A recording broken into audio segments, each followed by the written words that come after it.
KFUG Community Radio, in partnership with the Wild Rivers Outpost, presents News Now with the KFUG Community News Team, Avi Critz, Brayden Hatch, and Kobi Persephone Rose. Now, news. Good evening and welcome to News Now. I'm Avi Critz. I'm Kobi Persephone Rose. And I'm Brayden Hatch. Here's what's been happening in our community this week. The Pacific Pantry, run by the Community Food Council, officially ran out of community development block grant funding this Friday, changing the way the pantry distributes food to those in need. For much of the past 2 years, the pantry has offered people a shopping experience, allowing them to choose from a stock of healthy foods. But funding changes this summer, and the expiration of the CDBG meant that Friday the pantry distributed pre-stocked bags of cereal, milk, pasta, and canned vegetables. Quote, going from a monthly budget of $20,000 a month to $0 a month was a big shift, Community Food Council Program Director Amanda Hickson told the Wild Rivers Outpost, adding that the pantry had been stocked with fruits and vegetables, dry goods, and dairy. However, the organization plans to use a $300,000 grant from Cal Recycle and the California Climate Investments to bring choice back to the pantry and rescue Del Norte's food from the landfill. Quote, if we didn't have the Cal Recycle grant, Hickson said, the pantry would probably be closed right now, end quote. The Cal Recycle funding seeks to rescue food that might otherwise be discarded in Del Norte County. Organizers say much of the reclaimed food will come from local restaurants, while some produce will also be gleaned from local orchards and gardens. According to the Community Food Council, Del Norte County throws out almost 4 million pounds of food each year. The goal is to intercept it while it's still edible and redistribute it to areas with high levels of food insecurity. The Community Food Council will also use part of its Cal Recycle grant to purchase a vehicle with a built-in refrigeration system, which will be used to rescue food and keep it at safe temperatures until it can be repurposed. Quote, I'm seeing our CDBG funding ending and our Cal Recycle grant starting as an opportunity, Hickson told the Wild Rivers Outpost. We'll make the pantry better by rescuing food, end quote. The pantry has served around 23,000 people since it opened in 2018, including repeat visitors, Hickson said. In September, it served a record 603 clients. Hickson said the community will not only be able to help by donating to the Community Food Council during its fundraising campaign in November, which will include crowdfunding and an empty soup bowl fundraiser. They can also donate to the Family Resource Center of the Redwoods by shopping through Amazon Smile instead of Amazon. The Community Food Council hopes to raise about $20,000 to $25,000 next month.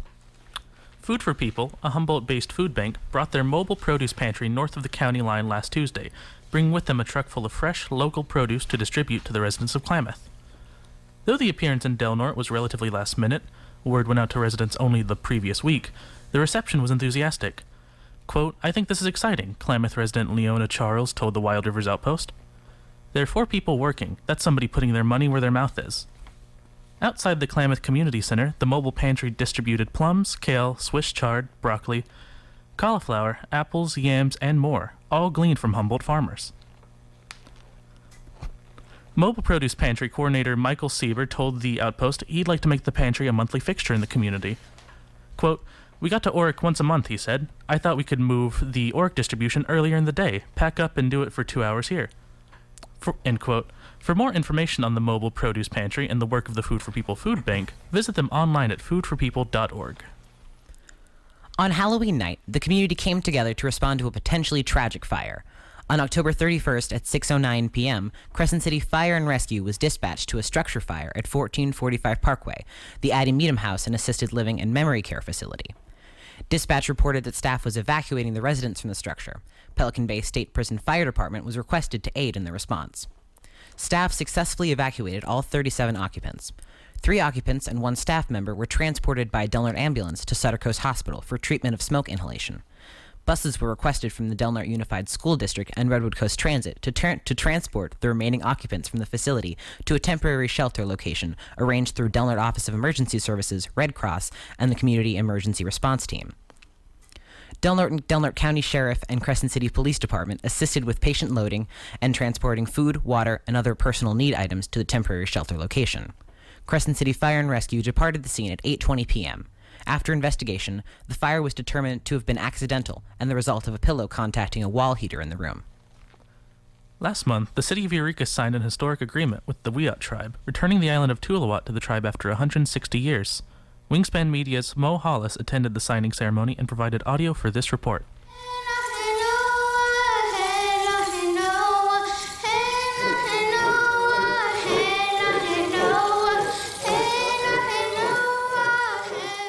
On the morning of October 21st, the city of Eureka held a ceremony with members of the Wiyot tribe to sign an agreement that would return the island of Tuluwat. The agreement included a deed of trust for Tuluwat, which was to be gifted to the tribe without conditions from the city.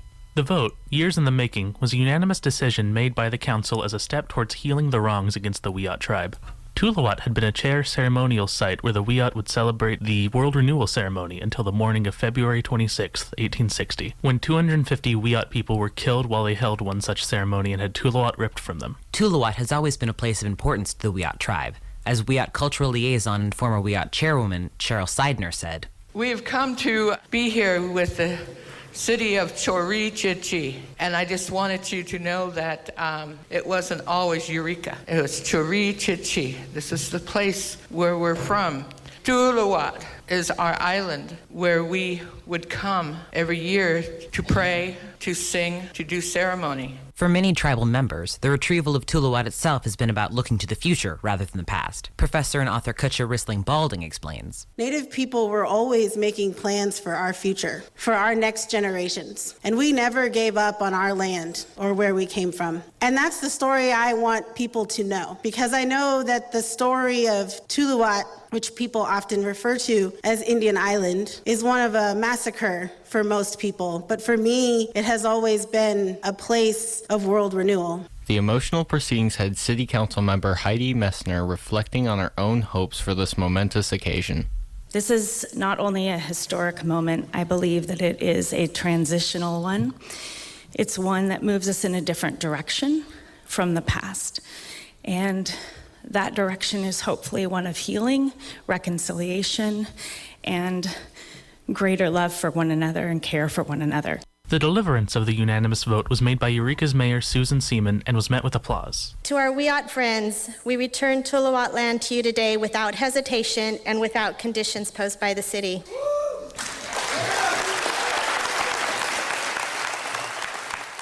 It is being done with the sincerest respect for you, recognizing your reverence for your sacred land and the endurance you have shown as you await its return. For 1,000 years, this land was a place of celebration for you, and about 160 years ago, that changed. Your land was not only desecrated in the cultural sense, but in the environmental sense as well. As a country, we often talk about learning from the past, but sometimes that's not enough. Healing doesn't come from simply knowing better than to make the same mistakes. Returning to Tuluwat land does not erase the pain that your people have suffered. It is a milestone in a complicated relationship with people who live in this region. This is simply a moment in time representing a long, long history of your people. It is a moment that is both solemn as well as celebratory. We hope this is a moment that moves us into the future, forging strong bonds and building a healthier community for everyone. This is your day, and I am humbled to be here to share it with you.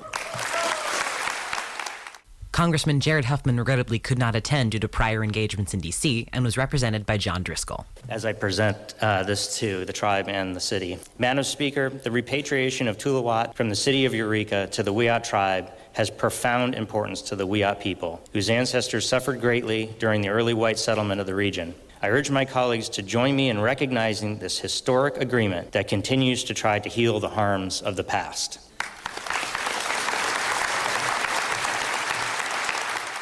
Before signing the deed of trust, head Wiyot Tribal Chairman Ted Hernandez spoke about this event as the beginning of a series of changes the Wiyot tribe is hoping to make. This has been an intergenerational movement to heal the island, to heal our people, to heal our community.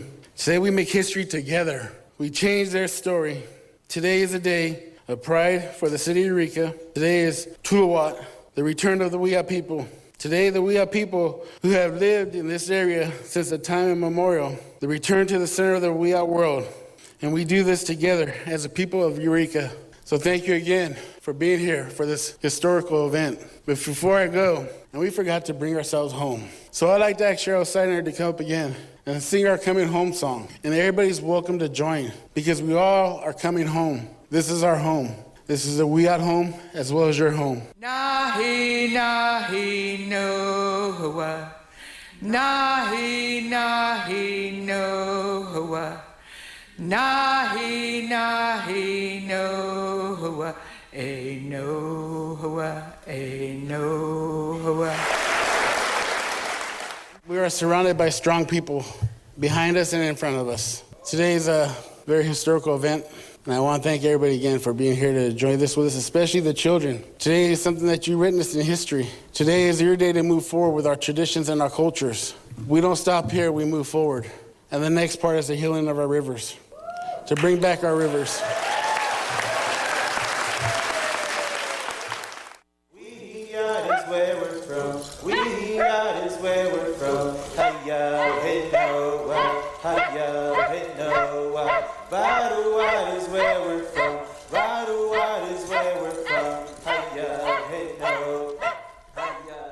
This has been KFUG Community News. Story delivered by Kobi Rose, Avi Critz, And Brayden Hatch. edited by Kobi Rose. Special thanks to Wingspan Media for providing audio of the signing. Check out Wingspan Media's YouTube channel for their video on this event. For more news, tune in to 101.1 FM or stream online at kfugradio.org.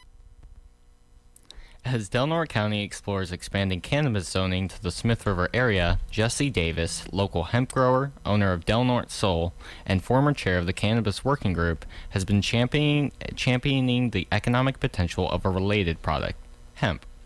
Hemp became legal to grow in the United States following the passage of the 2018 Farm Bill.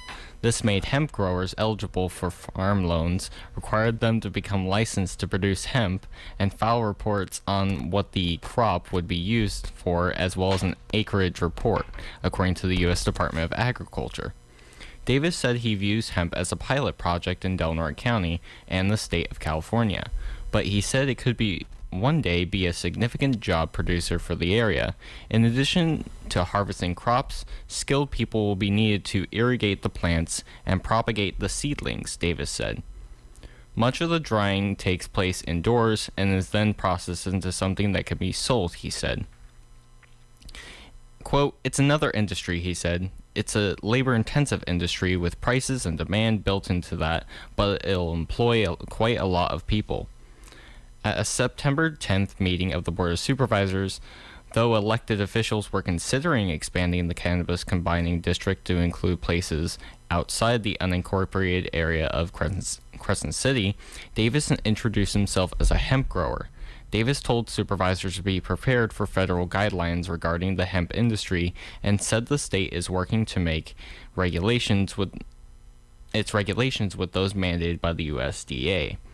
Davis said he anticipated a boost in local hemp growers and said the Del Norte Agricultural Department wasn't currently staffed to handle the boost. Quote, "We need to pay attention so we don't get caught unprepared," he said. Last month, the Del Norte Republican Party held its annual fundraising dinner and silent auction. KFUG Community News got a free meal and filed this report. The Lincoln Reagan Dinner at the Crescent City Veterans Memorial Hall. The event's purpose was to help fund the local Republican Central Committee's efforts and services in Del Norte. The hall was adorned with pictures and artifacts of both Presidents Lincoln and Reagan, tables eloquently set, and a petition to recall Governor Newsom was present. A number of notable figures were at the event, such as former Chief of Police Ivan Menzel, former Sheriff Dean Wilson, Supervisor Bob Berkowitz, Supervisor Lori Cowan, City Council Member Greenow, School Board Member Angela Greenow, and North Regional Vice Chair of the Republican Party, Matt Heath. Prior to the dinner, the guests were welcomed and were instructed to stand for the Pledge of Allegiance as well as a prayer. The dinner was then followed by an auction in which a variety of groups and individuals donated items. Most notable among these contributors was Hemmingson Contracting, who donated gravel, and Supervisor Chris Howard, who donated a very expensive set of wine. Harmeet K. Dillon was the main guest of the event. She is a well-known conservative lawyer, a former vice chair of the California Republican Party, a Fox News contributor, and the co-chair of the Women for Trump Coalition. She touched on a variety of topics such as her opposition to SB 27, calling it a, quote, ridiculous law that is unconstitutional for adding additional requirements to be on the California ballot, and stating that it is a, quote, law designed to interfere with everyone's right to vote and the violation of the First Amendment. She also stated that Democrats passed this law not to successfully implement this requirement, but to discourage Republicans from voting.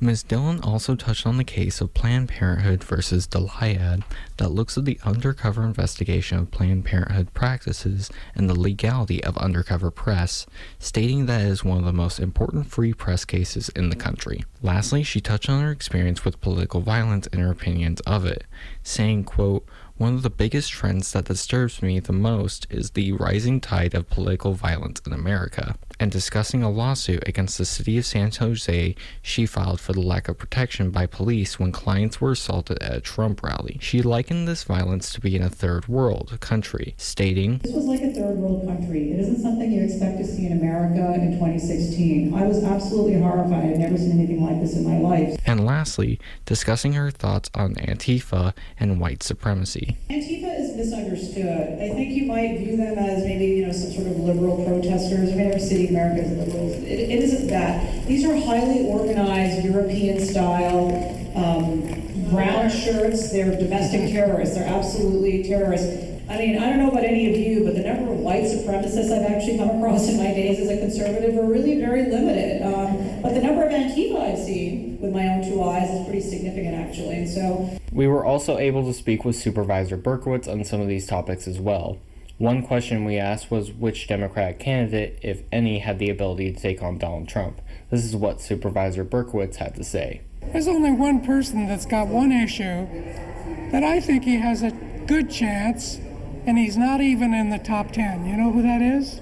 Who is that? Mr. Yang. Why do we think he has an interesting situation? Because he's promising $1,000 a month for everybody. Another question was about Supervisor Berkowitz's thoughts on SB 27. The Supreme Court's going to knock that down in a heartbeat. And it's Mike McGuire, and I respect the guy a lot. He's done a lot for up here in Del Norte. But this is a way out, far out plan concocted, I'm sure, by somebody other than him. And a question on the canceling of 4 states' Republican primaries. Well, I think it's stupid because, for one thing, it doesn't give people a choice. If those people, want President Trump, they can vote for him. If they want somebody else, they should have the right to vote for somebody else. We were also able to get a word with Matt Heath, the North Regional Vice Chair of the California Republican Party, on his thoughts on who could beat Trump, to which he responded, no one could. His thoughts on SB 27, to which he believes to be unconstitutional, and his position on the 4 states canceling their Republican primaries, to which he believed to be largely a negative, but thought that it should stay up to the Republicans in those states to decide how to run their primaries. Well, I mean, states get to decide how they want to hold contests, but I do believe it's best that Republican voters do get a chance to decide who their nominee is, and that means all the voters out there. But states get a chance to decide how they're going to do it, so I see both sides of that. From KFUG Community News and Radio, this has been Brayden Hatch. Local elected officials plan to show California Transportation Commissioners the most important infrastructure issue facing Del Norte County when it visits this week. State Transportation Commissioners will tour Last Chance Grade as well as host a town hall meeting in Crescent City on Wednesday, according to Crescent City Mayor Blake Inscore. At the CTC's town hall meeting, commissioners will hear from U.S. Congressman Jared Huffman, city and county staff, and the Yurok tribe. Caltrans will give a 30-minute presentation on Last Chance Grade, the US 199-197 safety project, and the Dr. Fine Bridge replacement project, according to the Commission's agenda. The Humboldt County Association of Governments, Del Norte County Regional Airport, the Del Norte Office of Emergency Services, and the Redwood Coast Transit Authority are among other agencies that will be allowed 10 minutes to speak. Following the California Transportation Commission's meeting, its executive director Susan Brown will be among the speakers at the second meeting hosted by Huffman, State Senator Mike McGuire, and Assemblyman Jim Wood at the Del Norte County Fairgrounds. That meeting will focus on Caltrans's efforts to reroute US 101 around the Last Chance Grade slide roughly 10 miles south of Crescent City, according to a news release from Mike McGuire's staff. The meeting will include an update on a stakeholders group Huffman created focusing on the project. There will be an overview of the environmental review and engineering work completed over the last 2 years, as well as the current status of the permitting process for the project, according to the news release. An estimated timeline for the completion of the environmental studies, along with the groundbreaking of the preferred alternative route around the slide, will also be discussed at McGuire's meeting. McGuire's Town Hall meeting will be held at 6 p.m. November 6 at the Del Norte County Fairgrounds, 421 US 101 in Crescent City. The California Transportation Commission's meeting will be held at 2 p.m. November 6 at the Flynn Administrative Center, 981 H Street in Crescent City. And lastly tonight, the residents of Klamath gathered one Thursday night last month in the gym of Margaret Keating School to discuss food accessibility in southern Del Norte. The event was hosted by Wild Rivers Outpost Crescent City Bureau Chief Jessica Sanar as part of her recent work studying and writing about this issue. KFUG's Paul Critz filed this report. Good, how are you? Oh, living the dream. On a recent Thursday evening at Margaret Keating School in Klamath, a couple dozen people assembled to discuss food. Specifically, the availability of affordable, nutritious food for people living in southern Del Norte.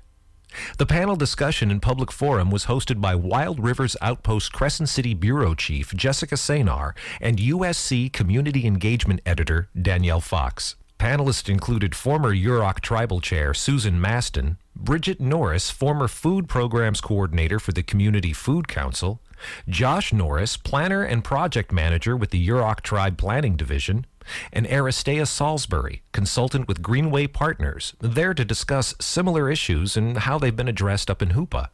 Over the past 6 months, Sanar, under the aegis of a USC Annenberg grant, has been researching and writing on the plight of Klamath residents when it comes to food. With limited local resources and 20 treacherous miles of US 101 between them and the nearest supermarket, the folks in Klamath live in what experts call a food desert. Sanar explored this issue with local residents and policymakers, and you can read the 4 resulting articles on the Wild Rivers Outpost page at lostcoastoutpost.com. They're also on the Wild Rivers Outpost Facebook page. As panelists and the public gathered in the gym at Margaret Keating, I spoke with Sanar about her articles and her hopes for the evening's discussion. So Jessica Sanar, tell us about tonight. What's planned? I'm hoping to educate people outside the community and maybe the community members here on what the residents of Klamath feel is their greatest need when it comes to accessing fresh, healthy food. Mm-hmm. And this grew out of the work with your fellowship and the articles that you wrote, right? It did, yes. How many times have you been down here at forums or tabling at events trying to talk to the folks in Klamath? I want to say since the beginning of April, I've been down here between April and June every week, so weekly, and then between June and now probably bi-weekly or every 3 weeks or so. And it ranges from tabling, it ranges or appearing at events or just being down here to talk to people. What sort of response have you gotten from the community down here? The community has been absolutely awesome.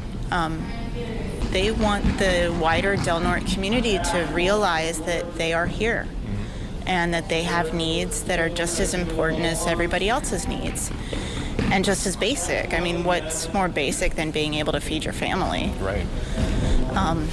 So yeah, they've been very supportive and very helpful and very I want to say gracious and welcoming and letting me share and sharing their stories with me. And there's some remarkable stories. There are a lot of people in your articles too. There are. People who have found their way through this issue in all kinds of ways. They know how to solve the problem. I think what they need is for people that can help them solve it to pay attention. What do you hope folks leave tonight with? I hope they leave with a sense that the people that live in Klamath are no different from them, and that their interests are just as important to advocate and to fight for at the state level or the local county level or the national level or even just locally as somebody who lives in Gasky or Hiuchi or Crescent City. Standing under a basket at the back of the gym, dressed in his signature dirty boots and work pants, I found local educator and permaculturalist Ben Zametta. who, among his many other undertakings in Del Norte, is the site coordinator for the verdantly successful food forest at the College of the Redwoods campus in Crescent City. So Ben Zametta, why are you here tonight?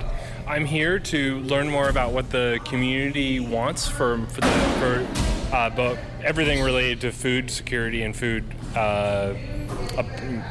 turning towards abundance. And in my role as the food forest site developer, really I need to be catering to what people want and what people will find useful and helpful. So really I'm here to listen. Over the next hour or so, the panelists discuss the many problems Klamath residents face when it comes to securing food. The lack of a retail food store and the ancillary economic hurdle of driving nearly 50 miles round trip to shop in Crescent City. State regulations that hamper traditional Yurok food gathering. The economics of scale and the related impact on prices and availability of fresh produce in the tribal-run Paymay market. And the stresses climate change has brought to bear on the salmon population. Also discussed was the work of the Hoopa Valley tribe in securing and renovating a dilapidated Rays market in Hoopa. Working with Greenway Partners, a Humboldt-based planning firm, the tribe sought community input in designing and building a tribal-owned grocery store. The store opened earlier this year, and while the panelists agreed such a solution might not be scalable to a community as small as Klamath, it does offer a hopeful picture of how a native community can address its own food insecurity. After the panel concluded, I spoke with panelists Bridget Norris and Aristea Salisbury about the strengths inherent in traditional native culture and how those strengths inform the issue of food. Here's Bridget Norris. One of the strengths is really one of the ways this community is getting by. In Yurok culture, when someone comes to my home, the way I let them know that they're welcome is the first thing I do is offer them something to eat and drink. To turn that down is very disrespectful. And in fact, if I don't offer you something, as soon as you come into my home, you know you're not welcome. So food is that central. It's part of, no one goes hungry. When you go into any Yurok home, you have the security of knowing you're going to be fed. Anyone that comes into my Yurok home, I'm going to feed them no matter how little I might have at that time. We share what we have. That's our way. That's our culture. So that's already being practiced. I mean, if you listen to what the other panelists were saying, people who live out in the Glen especially, they can't walk to the store for one small item that they're out of, and they're not going to make the 45-minute drive to Crescent City for it, so they go to their neighbor. And then the other part of that Georgiana talked about was it's reciprocal, it's give and take, there's balance. So I'm going to give you some of my food when I come to ask you for some of yours. It's a payment. That's the Yurok economy, the traditional way, pre-contact. It's trading, it's bartering, it's compensation. Right, and sometimes it isn't even such an immediate thing. It's knowing this season I have this, next season you'll have that, or something happened, but I know that there are people around here who are going to support me. I think about it a lot. I always wonder about the balance between what is traditional and then what was essential to survive colonization, in the way that communities band together, because it also happens in rural communities where there just aren't the resources. You rely on each other in a very different way. What I love about the tribal communities here, locally especially, is that they've just leaned into that completely and say, okay, how are we going to make this work for us? I think there's just a different way of addressing the challenges collectively. To stay abreast of this issue, join the Facebook group Food for Thought, administered by Jessica Sanar, and you can read her series of articles on food insecurity in Klamath on the Wild Rivers Outpost Facebook page, as well as at lostcoastoutpost.com. For KFUG Community News, I'm Paul Critz. And that's it for this week's KFUG Community News. This program is a co-production with Wild Rivers Outpost. Tune in next Monday at 6 p.m. for more news from us. This episode will be posted onto our website at kfugradio.org. If you'd like to hear more from the KFUG News team, check out our new podcast, Adlibs, for all three of us. It is a half-baked talk show that we are quite proud of. And Avi and I co-host Queer Things, a podcast for all things queer. For KFUG Community News, we are Kobi Persephone Rose, Avi Critz, and Brayden Hatch, signing off.